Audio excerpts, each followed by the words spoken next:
स्वागत है आपका हमारे यूट्यूब चैनल में। दोस्तों, आज का टॉपिक है बेसिक स्ट्रक्चर ऑफ कॉन्स्टिट्यूशन, यानी संविधान की आधारभूत संरचना।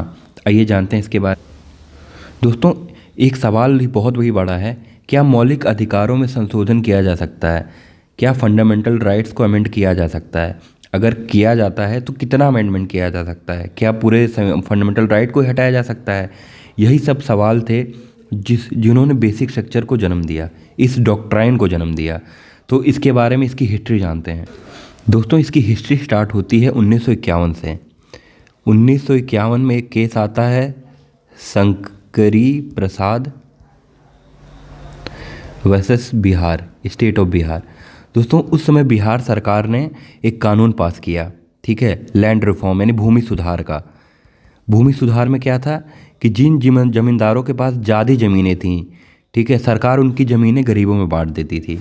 तो ज़मींदार एक थे शंकरी प्रसाद, वो कोर्ट गए, ठीक है, और उन्होंने बोला कि ये हमारे राइट टू प्रॉपर्टी उसमें फंडामेंटल राइट हुआ करता था, ठीक है, कि ये तो हमारे फंडामेंटल यानी मूल अधिकार का हनन है कि सरकार हमारी ज़मीनें ले रही है।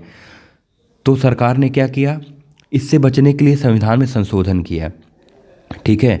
तो सुप्रीम कोर्ट के पाले में यह गया कि सरकार संविधान में संशोधन, जो आर्टिकल 368 में सरकार को संशोधन का पावर दिया गया है, उसके जरिए क्या फंडामेंटल राइट्स को भी अमेंड कर सकती है, यानी फंडामेंटल राइट को चेंज कर सकती है। तो दोस्तों, शंकरी प्रसाद यानी 1951 वाले केस में सुप्रीम कोर्ट ने क्या कहा कि सरकार आर्टिकल 368 के द्वारा फंडामेंटल राइट्स को अमेंड कर सकती है। मतलब 1951 वाले केस में सुप्रीम कोर्ट ने सरकार का साथ दिया कि सरकार चाहे तो 368 में जो उसको पावर्स मिली हैं अमेंडमेंट का, उससे फंडामेंटल राइट्स को भी अमेंड कर सकती है। पर बात यहीं ख़त्म नहीं हुई। इसके बाद केस आया 1967 में गोलकनाथ का, जिसमें सुप्रीम कोर्ट ने अपना जो पहले का डिसीजन था उसको चेंज किया। उसके बारे में जानते हैं। दोस्तों, गोलकनाथ में क्या हुआ, गोलकनाथ की कहानी क्या थी? दोस्तों, गोलकनाथ एक व्यक्ति थे पंजाब में, इनका नाम था विलियम गोलकनाथ। इनके पास दोस्तों 500 एकड़ ज़मीनें थीं।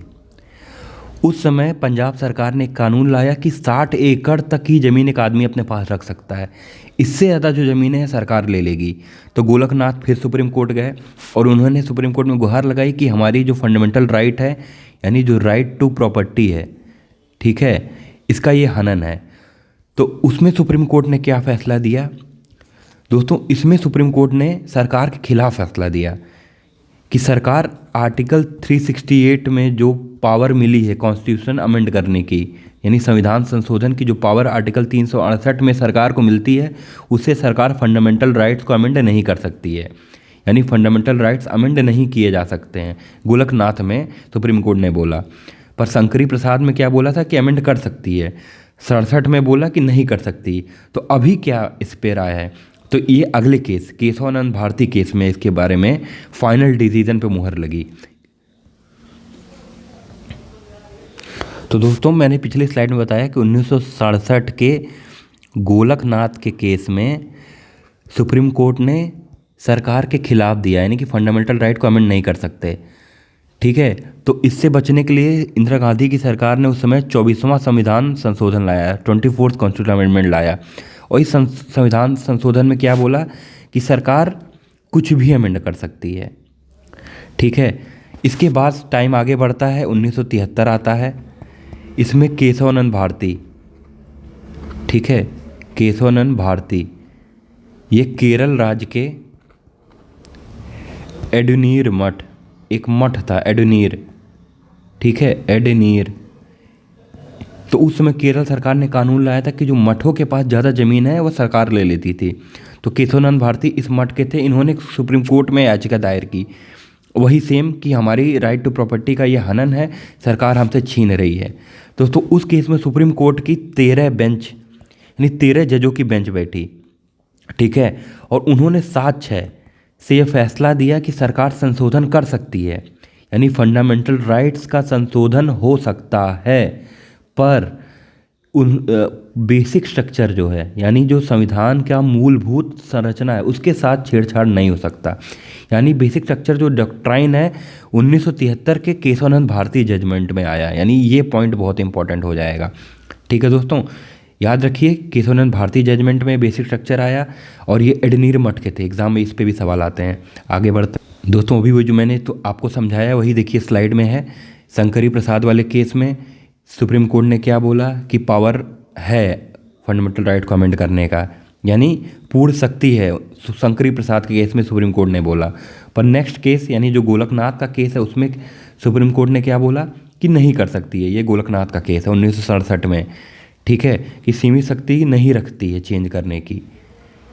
ठीक है दोस्तों, ये गोलकनाथ। और उसके बाद आता है अपना केशवानंद भारती जजमेंट। इसमें पार्लियामेंट कुछ भी फंडामेंटल राइट में अमेंडमेंट कर सकती है, पर वह बेसिक स्ट्रक्चर यानी जो संविधान की आधारभूत संरचना में बदलाव नहीं किया जा सकता। आइए अब जानते हैं कि आधारभूत संरचना क्या है, क्या क्या उसमें आते हैं। दोस्तों, आधारभूत संरचना में संविधान की सर्वोच्चता, कानून का शासन, न्यायपालिका की स्वतंत्रता, शक्तियों के पृथक्करण यानी कि डिवीज़न ऑफ पावर होगा, यानी लेजिस्लेटिव सेपरेशन ऑफ पावर होना चाहिए, इसको छेड़छाड़ नहीं किया जा सकता। संघवाद, फेडरलिज्म का छेड़छाड़ नहीं कर सकते। धर्मनिरपेक्षता जो हमारे संविधान की है उससे छेड़छाड़ नहीं कर सकते। हमारा संविधान का संप्रभुता लोकतांत्रिक है, यानी हमारे संविधान को लोकतांत्रिक ही रहना है हमारे देश को। ठीक है दोस्तों, संसदीय प्रणाली यानी जो पार्लियामेंट्री सिस्टम है वही हमारे यहाँ चलेगा। इसको प्रेसिडेंशियल नहीं बनाया जा सकता क्योंकि यह बेसिक स्ट्रक्चर का पार्ट है। कल्याणकारी राज्य, स्वतंत्र और निष्पक्ष चुनाव। ठीक है, और दोस्तों ये जो ये सारी चीज़ें एलिमेंट्स हैं ये हर लैंडमार्क केस में आते रहते हैं। अगर कल को कोई और केस होगा तो इसमें और भी चीज़ें ऐड हो सकती हैं। तो दोस्तों आज का टॉपिक हमारा यहीं समाप्त होता है।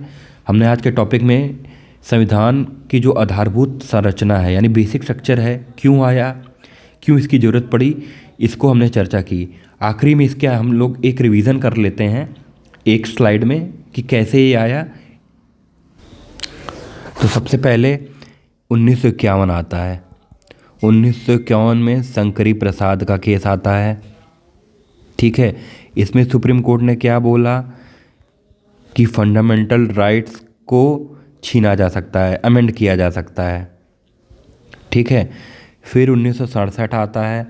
67 में किसका आता है, गोलकनाथ का। इसमें सुप्रीम कोर्ट ने क्या बोला कि फंडामेंटल राइट को अमेंड नहीं किया जा सकता है। फिर 73 का केस आता है, केशवानंद भारती वाला। ठीक है, इसमें सुप्रीम कोर्ट ने क्या बोला कि फंडामेंटल राइट को अमेंड किया जा सकता है, ठीक, संशोधन किया जा सकता है, पर बेसिक स्ट्रक्चर के साथ छेड़छाड़ नहीं की जा सकती है। ठीक है, तो जो अभी का हमारा है यही है। ठीक है, तत्कालीन स्थिति यही है कि सरकार चाहे तो फंडामेंटल राइट को अमेंड कर सकती है, पर शर्त है कि बेसिक स्ट्रक्चर के साथ छेड़छाड़ नहीं कर सकती है। दोस्तों ये रहा हमारा आज का टॉपिक। आशा करता हूँ आपको ये वीडियो पसंद आया, और अगर आपको ये वीडियो पसंद आए तो हमारे चैनल को ज़रूर से ज़रूर सब्सक्राइब कर दें।